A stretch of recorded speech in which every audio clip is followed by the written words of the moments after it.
Silvia Lindtner. She's the assistant professor at the University of Michigan in the School of Information, together with Anna Greenspan and David Lee. She co-funded the research collective Hacked Matter, dedicated to critically investigating maker manufacturing cultures in China. That's interesting. So today she's going to talk about hacking with Chinese characteristics.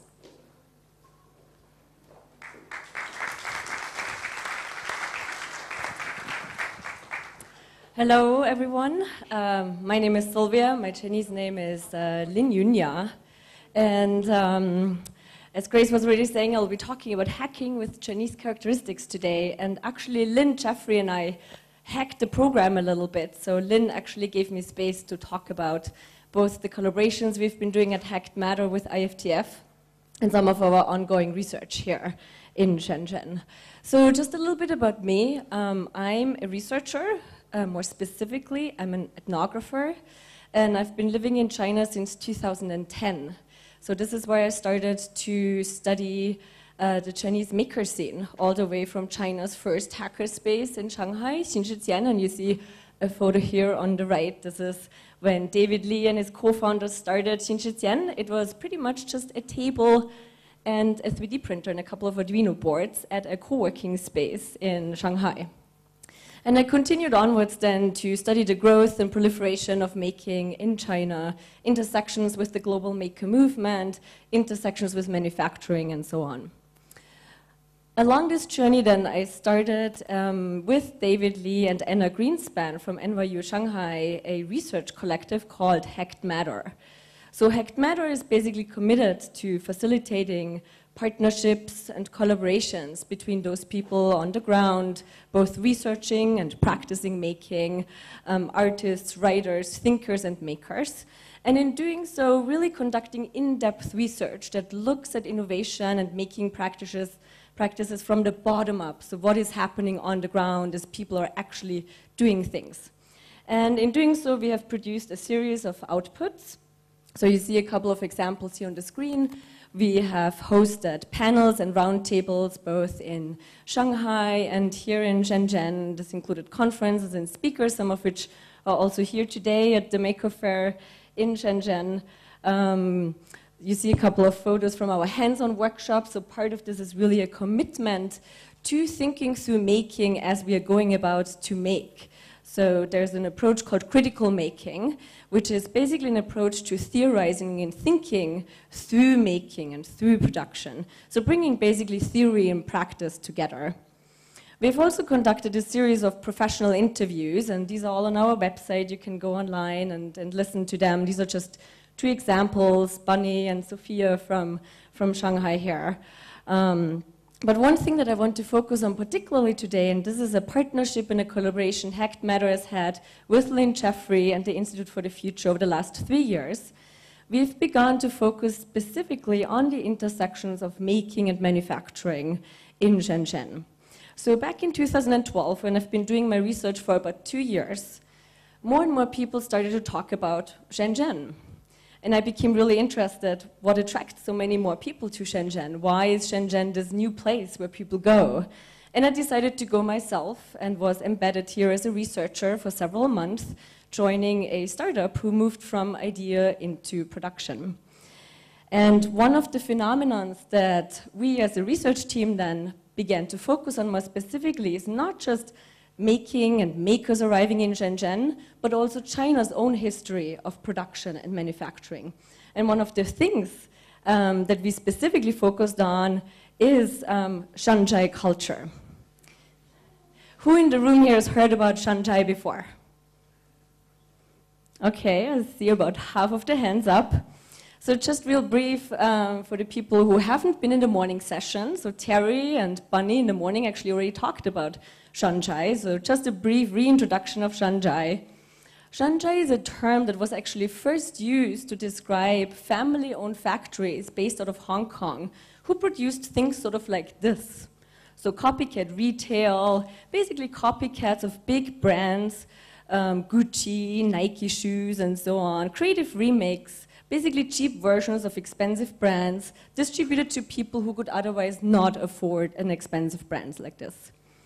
What happened a couple of years later, and this was sort of in the 80s and 90s, as the electronic industry in Shenzhen grew, Shenzhen moved actually from Hong Kong to Shenzhen. So you saw emerge on the market not just copycat phones, but also these very creative sort of variations of phones designed for very unique markets, for example, the dual SIM card phone, or the phone that looks like a car. And you can go to Huaqiangbei today and find some of these phones still today.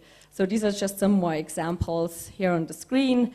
You know, here on the right, you see a phone that's designed to look and function like a flashlight and a radio, and of course a phone.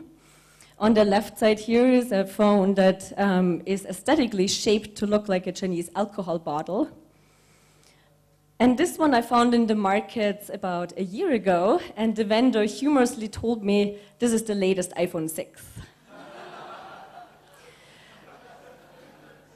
So in our research, we were really interested to understand, where does Shenzhen come from and who gave it this name?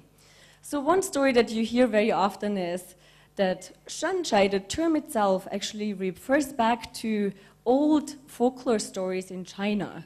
The story of the 108 rebels, the Shui Hu Chuan, that were hiding in the mountains and away from the emperor, taking from the rich and giving to the poor. So Shenzhen, in that sense, has a kind of Robin Hood connotation, and this is something Lynn, Jeffrey, and us have been thinking through quite a bit. But Shenzhen, in that sense of kind of sort of like counterculture, at least how people who have been interpreting Shenzhen have been sort of articulating it, has transformed quite a bit. And Terry, actually, in the opening this morning, has talked about this. So what you see emerge, and this has been showing in our research in the last years, is the emergence of new brands. And one of the most well-known examples of what has emerged out of the Shenzhen manufacturing ecosystem here is brands like Xiaomi, for example. I'm going to play it real quick. This is a brand called Vico.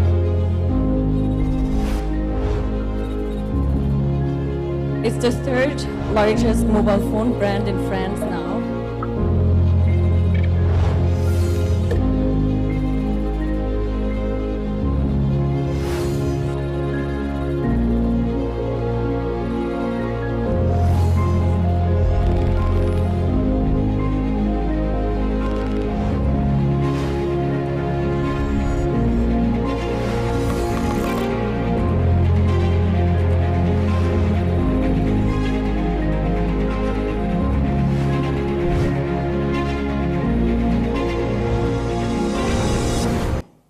So I showed this clip really to demonstrate sort of how what you've seen emerge in the Shenzhen production system are new global brands, many of which are actually being distributed to markets we are less familiar with in the West, for example, Africa, South America, India, and so on.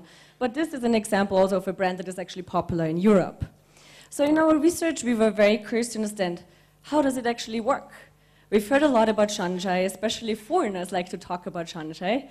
My Chinese friends very often say, Silvia, don't talk about Shenzhen, that's just cheap copycat, it's embarrassing. But there's a real fascination with Shenzhen amongst scholars, amongst researchers.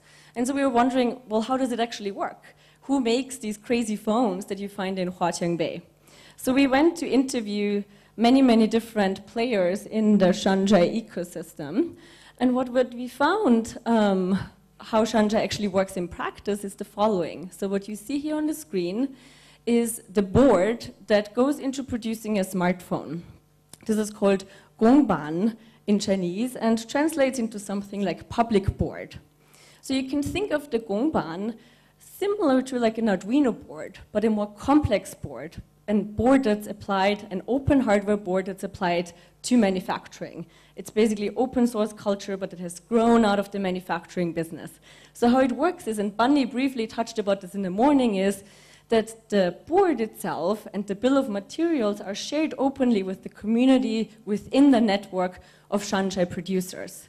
And this basically then enables many, many different phones or many, many different smartphones. So you can take one board and create many different shells. You can build on one board, make a small modification, and create a different gongmo, which is the shell around it. So this has led, for example, to seeing in the Huaqiangbei market and elsewhere in Shenzhen many, many different smartwatches and many, many different phones that I showed earlier. So at the heart of this, of course, is, as many of you know, chip manufacturers like MediaTek and Rockchip that have really sort of propelled forward this open manufacturing production process and this open sharing, and that has grown here locally over the last 20 years. Several people have commented on this. So David Lee calls this hacking with Chinese characteristics, and this was the title of my talk today. Bunny Huang, who spoke earlier today, calls it gongkai, and he specifically calls it gongkai to distance the practice from negative connotations of copycat and illegality. But also Intel has its own name for it. Intel calls it the China technology ecosystem. And this was, I believe, in 2014, has actually invested money in the China technology ecosystem or the Shanghai ecosystem. But we were then curious to hear, what do actually the Shanghai producers themselves say about this? What do they call Shanghai? So this is a quote from one of my interviewees, and he said, "We call this Shanghai in Shenzhen. It's a mass production artwork. First, Shanghai needs creativity. It is something only a person with a quick reaction who knows the industry chain very well can do. Shanghai makers are asking themselves what the normal people will need next. It is very important that you're very familiar with the upstream and downstream industry chain, and there's a kind of hunger. These three elements together make it an artwork. It's about being hungry for the future." And I want to emphasize this here because what we see here are two important terms, creativity and hunger. So Shanghai production is driven by a very pragmatic attitude, by making business, making a living, developing something, as the interviewer here says, for the everyday person. At the same time, there's a hunger for a new future, for a new life. And this is what another interviewee told me. He said, "There's no other place like this in China," and he refers to Shenzhen. Here you find a lot of opportunities. You can become yourself. You can realize your dream. You can make a story out of your life. So it's really important to understand when we look at Shanghai production and manufacturing production, the kind of history of migration that is in part enabling this production. So if you talk to people in Shenzhen, most of the people are not from here. And this is rooted in a long history of migration, people coming here to find jobs in the electronic industry, to make a better living and a better life for themselves and their families. But this also has another side to it. Working in Shenzhen means a lot of work. So the Shanghai production ecosystem is fast. Products come to the market within 30 days from idea into the market. And this is what one of our interviews said, you have to be on 24/7. Work and personal life blend. There's a particular kind of social dynamic that's at the center of Shanghai. And you might again compare this to that. There's a particular kind of maker culture as well that we see here at the Maker Faire, a particular kind of ethic of open sharing, a particular way of socializing. And that is also true for Shanghai. Shanghai also has its own sociality, its own culture of sharing, but it has grown historically here in Shenzhen and is different from what we know in the West. So one person who has been thinking a lot about this and who I've been talking a lot about this with is Eric Pan from Seed Studio. So many of you know that the theme of the Maker Faire last year was Innovate with China, and this is also the tagline of the Seed product. And this is a real commitment, actually, to saying, well, what opportunities are there in bringing together something like the Shanghai culture and the maker culture? What if it was about partnership rather than about binaries? And this is a quote from an interview that I did with Eric back a couple of years ago. And he told me, when I came to the US in 2010, people there knew us and liked our products. But nobody wanted to believe that we're a Chinese company. Nobody had thought that cool and innovative products could come out of China. That's why, ever since, we've been using Innovate with China on our product labels to demonstrate that manufacturing in China can mean partnership and innovation instead of cheap labor and low quality alone. And this is also what I've seen on the ground in my research when I followed the startups and the makers who came here. A lot of what I've seen in the prototyping houses and the design solution houses in the assembly lines is actually partnership. This is what's happening on a day-to-day basis. People working together on the ground, testing materials, prototyping together. And this really challenges old binaries of a designed in California by Silicon Valley, Apple, and then outsourced and created, outsourced and manufactured later in China.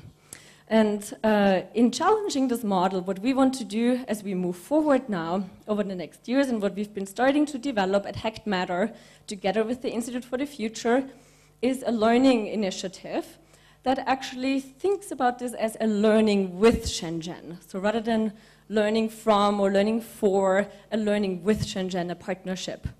So this is in part, so Anna Greenspan, our collaborators at NYU Shanghai, I'm also at the University of Michigan, and we use Hacked Matter as a platform right now to bring our own students and other people who are interested with us to Shenzhen to really sort of implement this platform of learning with Shenzhen and innovating with Shenzhen in practice as part of an educational initiative. And with this, I'm going to hand it over to Lynn Jeffrey, who's actually going to talk more about the spirit behind some of these learning initiatives in practice. Thank you so much for your attention, and here are my contacts.